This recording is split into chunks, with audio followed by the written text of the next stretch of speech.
ryose. Iminota ibiri reka tugutegereje cyageze kugira ngo twihanire ijambo rero nabonye nta munagaye mwagaye amashyira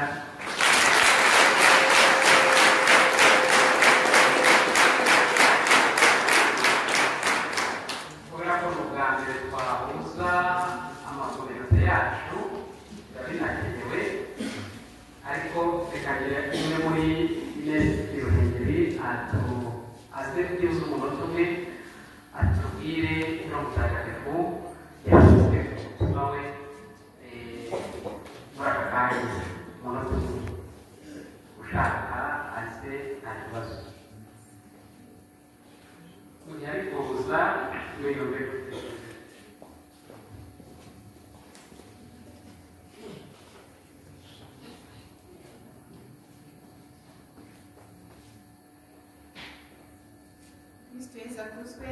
Iteka ryose ubuzima bwacu turashima Imana ko yadushoboje kuri uyu mugoroba tukaza kwifatanya namwe mwari muzi ko abanyeshuri bo muri kaminuza rero badasenga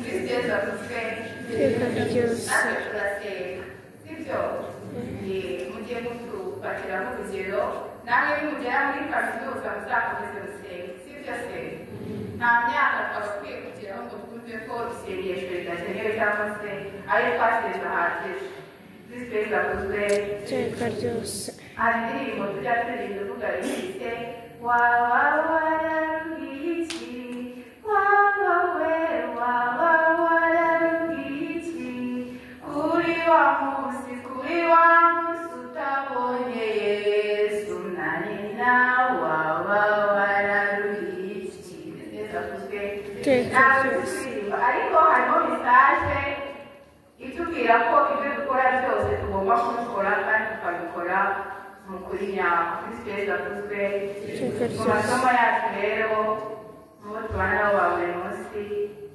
dutekereze ko nyagasani yesu aduhera umugisha mu byo dukora kristo yesu avuzwe Iteka ryose. twe n'imbuto rero mu ijambo ry'imana ryabitubwiye dukunze gusenga ntabwo byajya tubabarire bagenzi bacu twicishe bugufi byinshi ijambo ry'imana ritubwira bizagaragara ko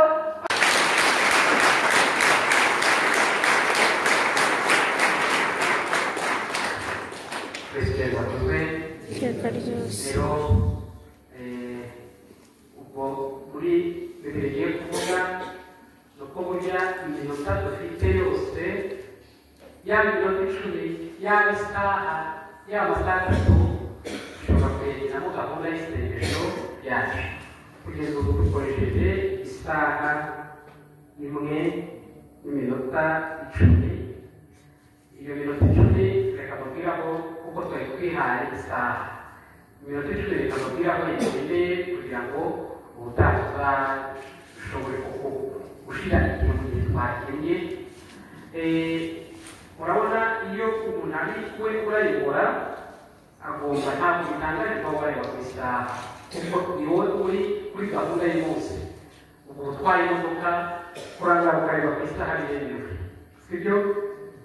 umushoferi burya ashobora kuko niwe umunsi tuba twahaye ubuyobozi noneho rero ukareba iminota yo gutuza bingahe ukaba wagenda noneho igihe bisaba kugira ngo wenda niba hari benshi bashaka kuba basaba wa muyobozi ashobora kubatangira kubera ko ari kubona igihe cyagiye.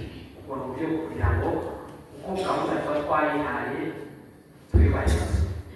gusa uyu munsi byagenze neza ntabwo tutagize icyo tutagashije ku mutima wanjye n'abasangiza ni uko uyu munsi hari benshi bahawe impano yo kwigisha bituma rero roho mutagatifu yabahaye iyo mpano kandi mu munota umwe nabereke ukurigisha ijambo ry'Imana kugira ngo uko uri imbere ntukagiye ugira ubwoba cyangwa se wumve. icya mbere umuvandimwe ya hari izina ni Valentine yakoze cyane mu minota mike summary yadufashije cyane sibyo yakoze cyane noneho ntabwo yagiyeje ko ijambo ry'Imana ugereye ijambo ry'Imana riri kutubwira ibyo rwose byiza cyane icyo ntabwo cyane ntabwo bari gushaka icya kabiri kugenderaho kwitegura gutegura ijambo ry'Imana niho gutegura ibiryo niho gutegura ifunguro hari igihe ugiye ukavuga uti uko niriwe mu rugo ndagenda kugira ngo byuze uyu munsi mama cyangwa papa yishimire kuko nibyo wateguye hari umwana wabaye ngo umwana azi guteka kubera iki agira gutya nta n'icyo wamwereka akajya hirya agashaka utuboga sibyo yewe akiyeranja akaba yatanga n'akanyobwa kandi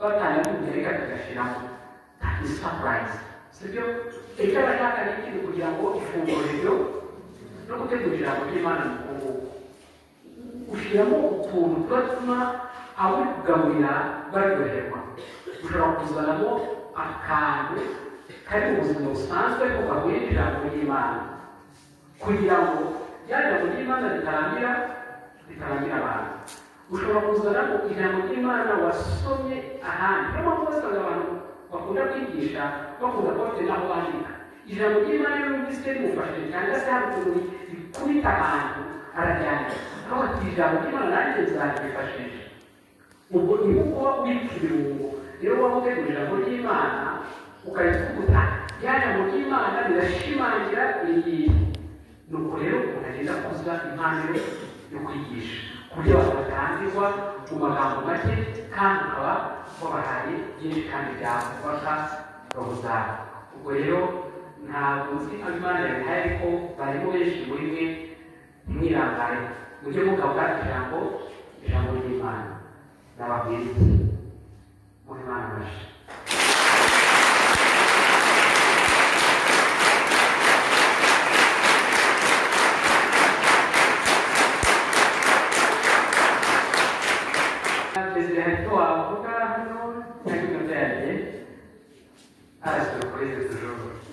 with surprise, where is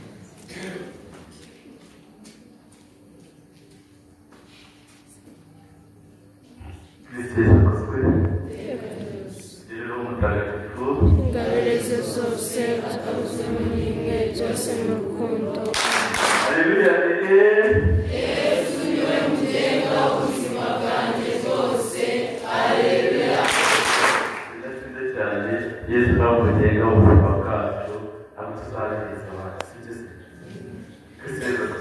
iteka ryose cyangwa ngo ba Yesu ukunda tuba tekereza n'umuntu ukunda wifuza ko abona nabira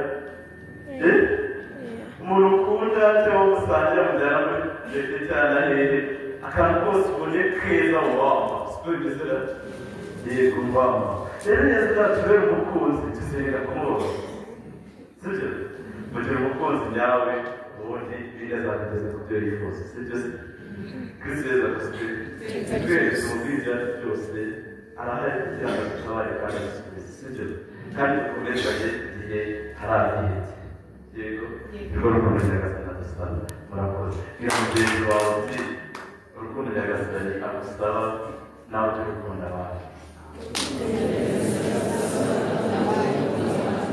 Kristo Yesu adusubize iteka ryose amateka yacu twumvise urukundo rw'Imana igihe cyari gikomeye igihe cyari gikaze urukundo natwe dukunda abandi tuzabashaho kuboneza no kubona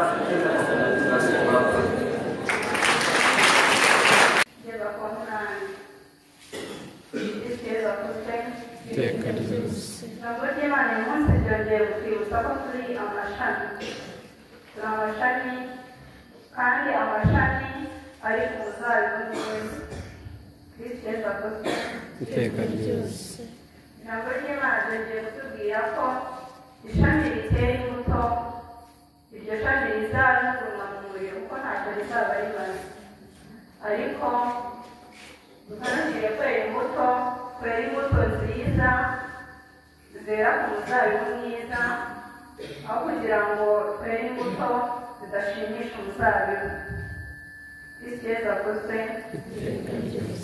ni kenshi tujya twihutiraho cyane ugasanga twirengagije bagenzi bacu. Ni kenshi iyo twumva twikunze cyane tukarusha urukundo twakakunze bagenzi bacu usanga twese rwose turashaka ko twiharira isi yesu akuzwe.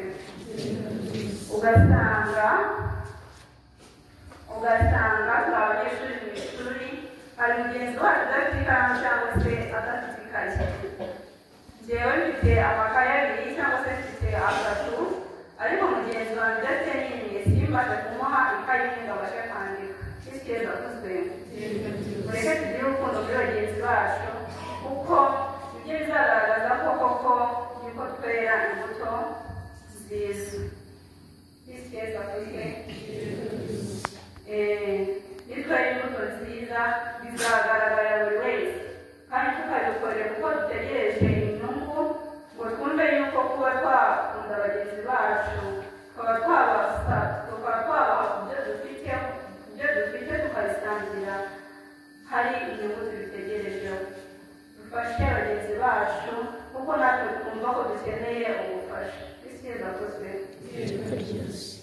hari kenshi nyine uzumve nawe iyo wumva hari ikintu ushaka uba wumva ugikeneye, sibyo? uba wumva ugikeneye, iyo utakibonye se biragushimisha? ntabwo bigushimisha. niyo mpamvu rero ko twumva twagerwa neza tugomba kwera imbuto bagenzi bacu, tukishimana muri ibyo byishimo twumva ko twagira, tukabasha kubibasangiza. isi yesu akuzwe. rero imbuto nziza umuntu uzera birigaragaza mu bikorwa bye, kandi ntabwo waba ishami rizera imbuto nziza mu gihe wumva wikunze cyane kurusha bagenzi bawe. isi yesu akuzwe. mureke rero duharanire kuba twera imbuto nziza, duharanire kuba ishami ryiza rizatoranywa mu yandi, atari rya shami rizacurwa mu muriro.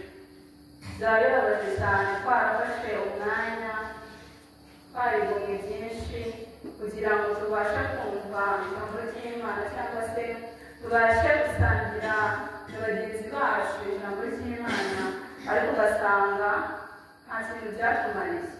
byaba ari byiza se? ntabwo byaba ari byiza. twarafashe umwanya ungana gusa tukaza dufite ibyifuzo byinshi tugasubizwa, ariko mu gusubizwa ntibibuke yuko ugomba gushima cyangwa se ugomba gufasha mugenzi wawe. isi yesu akuzwe.